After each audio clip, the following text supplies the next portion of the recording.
Pertempuran usai di pembangkit nuklir terbesar Eropa yang terbakar digempur Rusia.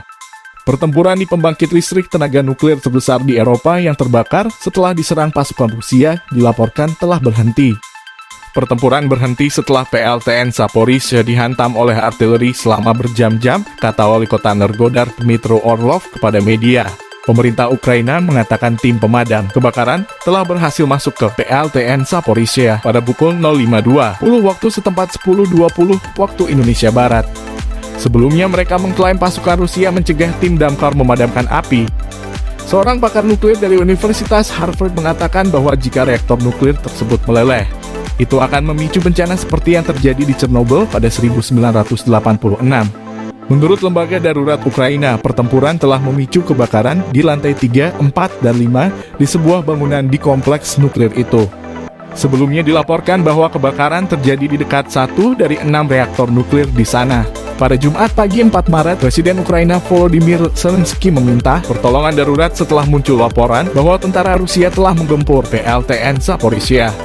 Dalam pidatonya di Kiev yang dilakukan secara mendadak pada dini hari waktu setempat, Zelensky memperingatkan kemungkinan adanya bencana nuklir. Eropa tolong bangun dari tidur, dia memohon. Pembangkit listrik tenaga nuklir terbesar di Eropa sedang kebakaran sekarang, seru Zelensky dalam video yang diunggah ke Twitter.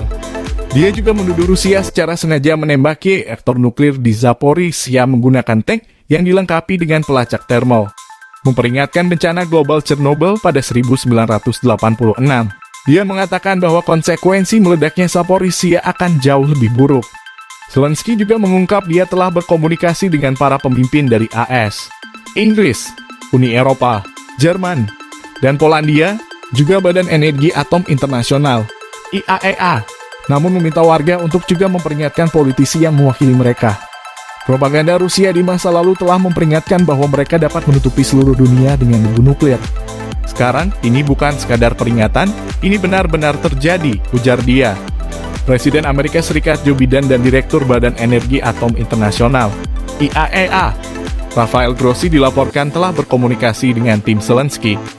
IAEA menyarankan untuk menghentikan operasi PLTN di sekitar area dan memperingatkan akan bahaya besar bila salah satu reaktor terkena tembakan. IAEA juga mendapat laporan dari Ukraina bahwa kebakaran tidak mempengaruhi peralatan penting. Sejauh ini belum ada perubahan level radiasi yang terdeteksi, namun kekhawatiran terus meningkat karena pasukan Rusia belum menghentikan tembakan. Graham Allison, pakar keamanan nuklir di Universitas Harvard, memperingatkan bahwa PLTN bisa meleleh jika kebakaran terus terjadi. Dia memperingatkan bencana seperti Chernobyl pada 1986 bisa terulang. Kota Mariupol jatuh ke tangan Rusia. Sebelumnya, warga kota pelabuhan Mariupol, Ukraina, mengatakan bahwa mereka berusaha bertahan dari gempuran artileri Rusia yang menghantam kawasan permukiman dan memutus jaringan listrik dan air. Tidak ada penerangan, tak ada pemanas ruangan, dan sekarang tidak ada air selama 2 hari penuh dan persediaan makanan hampir habis, kata Maxim, seorang pengembang IT yang berlindung di apartemen nenek dan kakeknya pada Kamis 3 Maret.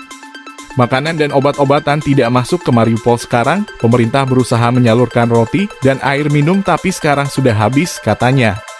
Saya sempat mengisi bak mandi sebelum saluran air mati. Ada sekitar 5 liter yang tersisa.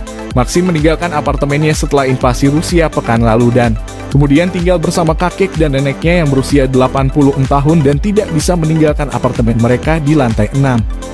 Ketiganya berlindung di lorong apartemen tanpa pemanas suhu di tengah musim dingin dan bersembunyi dari tembakan. Mariupol berpenduduk 400.000 jiwa. Kota ini adalah sasaran strategis bagi Rusia, karena dengan menguasainya, maka kelompok pemberontak di Ukraina Timur dapat bergabung dengan pasukan di Crimea di semenanjung selatan yang dicaplok Rusia pada tahun 2014. Kementerian Pertahanan Rusia mendorong warga sipil untuk melarikan diri dari Mariupol selama jeda kemanusiaan. Tetapi para warga mengatakan gempuran tidak pernah berhenti.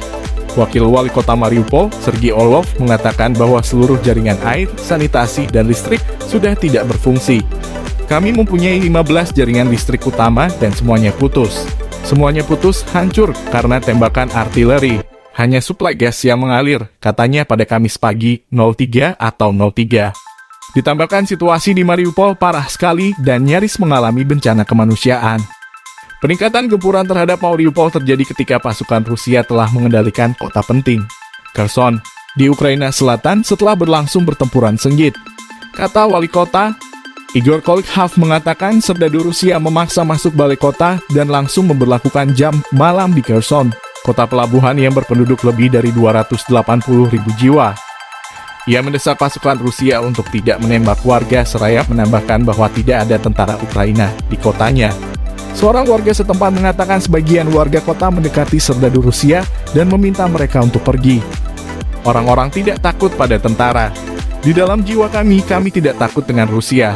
Para serdadu mengatakan kami juga tidak suka dengan keadaan ini. Kami tidak akan mengganggu Anda dan mungkin dalam beberapa hari ke depan kami akan pergi. Kami menunggu perintah. Dari perilaku mereka, terlihat mereka tidak senang di sini, kata seorang warga pada Kamis, 03 atau 03. Warga lain di Kherson mengatakan penduduk memerlukan bantuan pangan dan banyak warga yang terluka memerlukan pertolongan medis yang tidak dapat diberikan di kota itu. Serdadu Rusia disebut tidak mengizinkan Palang Merah membawa obat dan ambulans untuk membantu warga. Penaklukan Kherson, kota yang terletak di pinggir Sungai Dnieper yang mengalir ke Laut Hitam, bermakna besar karena memungkinkan Rusia mendirikan basis militer di sana dalam upayanya masuk wilayah-wilayah lain.